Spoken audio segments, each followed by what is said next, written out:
The morning began like any other on Good Morning America.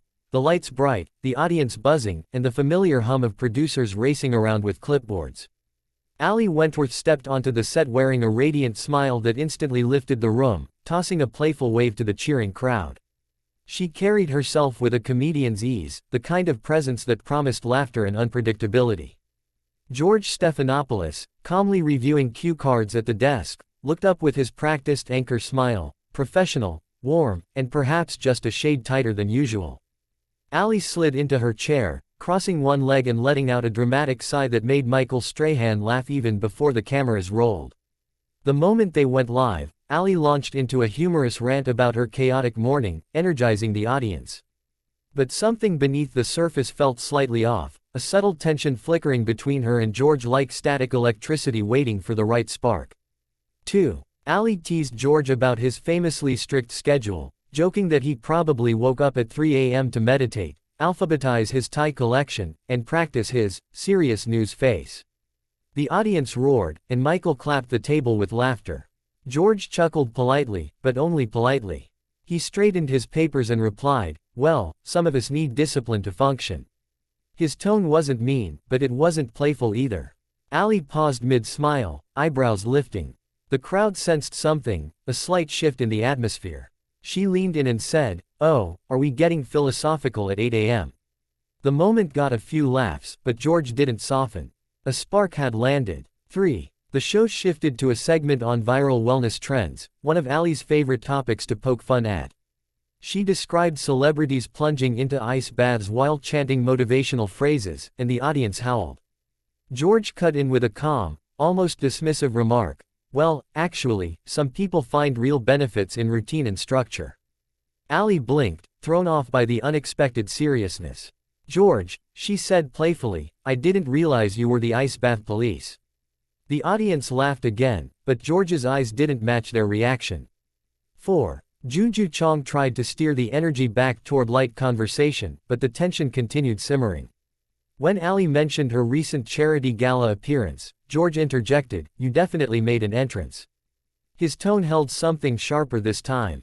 Ali raised an eyebrow. "I make entrances everywhere," she said, smiling. George added, "Some would call it disruptive." The studio gasped, audible, collective. Ali blinked, momentarily stunned, then narrowed her eyes with a slow-growing smile that said she wasn't going to let the comment slide.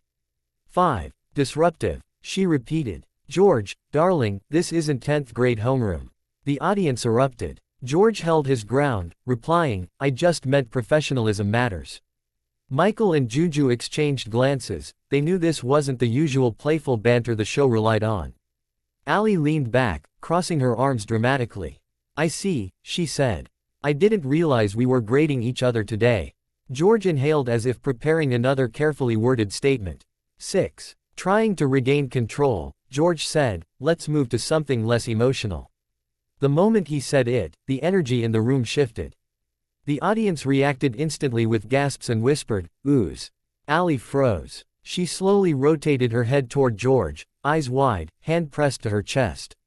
"Less emotional," she repeated, her voice calm but carrying the weight of a storm behind it. "Did you just call me emotional on live television?" George raised his hands like he was surrendering. "I said we should move on," but Ali interrupted. With a sharp laugh that wasn't really a laugh. 7. You heard that, right? She said to the audience, who reacted with a mix of shock and thrilled disbelief. "Apparently I am too emotional for George today." Michael buried his face in his hands, laughing nervously. Juju attempted a transition that no one heard. Ali leaned forward on the desk, locking eyes with George. "Let me tell you something," she said, voice soft but razor sharp. "If being lively and honest and having fun is emotional, then yes, I am absolutely emotional. And you're welcome." 8. George tried to respond, fumbling for a diplomatic tone. "Ali, I'm not trying to criticize," she cut him off. "George, sweetie, you've been criticizing me for the last 10 minutes. The audience gasped again, the kind of reality TV gasp that meant they were witnessing something unforgettable. Ali took a deep breath, let it out slowly, and then shook her head. No, you know what? I'm not doing this." 9. She pushed her chair back from the desk, the scraping sound echoing through the studio like a dramatic movie cue. "I came here to laugh, to bring some joy to this show, not to be scolded before breakfast," she said, standing up. George looked stunned, genuinely stunned, as she adjusted her blouse, smoothed her hair, and flashed a smile at the audience. "I love all of you," she told them, blowing a kiss. "But I don't need this today."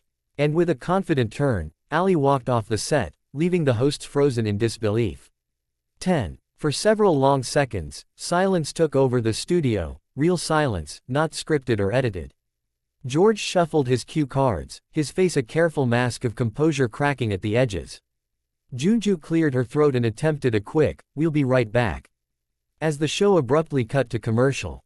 But it was too late, the moment had already hit the internet. Within minutes, clips spread across social media, reactions exploded, and viewers replayed the shocking walk-off again and again. What began as a typical morning on Good Morning America had transformed into one of the most viral, unexpected, and unforgettable clashes the show had ever seen.